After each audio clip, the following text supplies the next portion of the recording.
So I have a lot of questions on Sophia and Phoebe Gates' branding strategy. So this week I tried listening to the Burnouts podcast and I was a bit confused about who the target audience is. And I say this very lightly as somebody who's also trying to figure out what storytelling style is best for the internet. But I do think their branding is a bit off.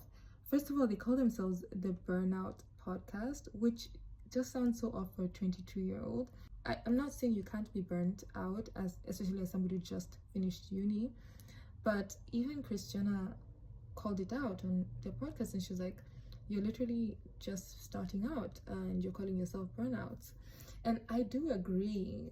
I think an episode of burnout is okay, but naming your podcast "The Burnouts at 22" is a bit somehow, and in my head, when I think of burnouts, I think of that wine mom era where, you have women who are trying to figure out corporate and they're trying to figure out family, marriage, divorce, things like that, at that age, like 35 plus to 40, and trying to figure out how to slow down, especially after doing so much. And the other thing I'm thinking of is, okay, you're calling yourself the burnout. So I'm trying to, in my head, you are trying to find zen, you're trying to figure out how to slow down.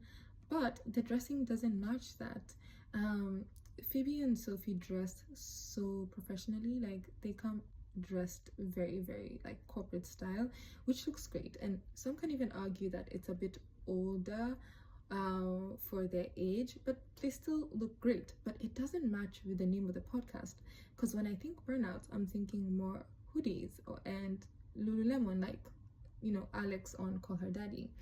And then the other side is who the audience is. Like, I see the interviewees are like women who've achieved so much at their age, but the angle is not really how did you get there, which I think a 22-year-old would want to hear, or how do you start.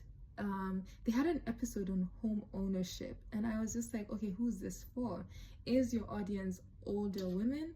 Because I'm not sure the average 22-year-old wants to sit down and listen to an episode on home ownership from people from wealthier backgrounds.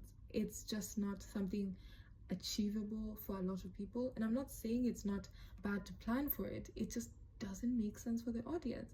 And so I'm wondering, is their audience older women? And then it goes back to the name. Then the name doesn't match if your audience is older women, because the average 30 plus woman will look at you somehow and judge you if you're calling yourself burnt out at 22. I don't know. Has anyone else listened to their podcast? Do you have any thoughts?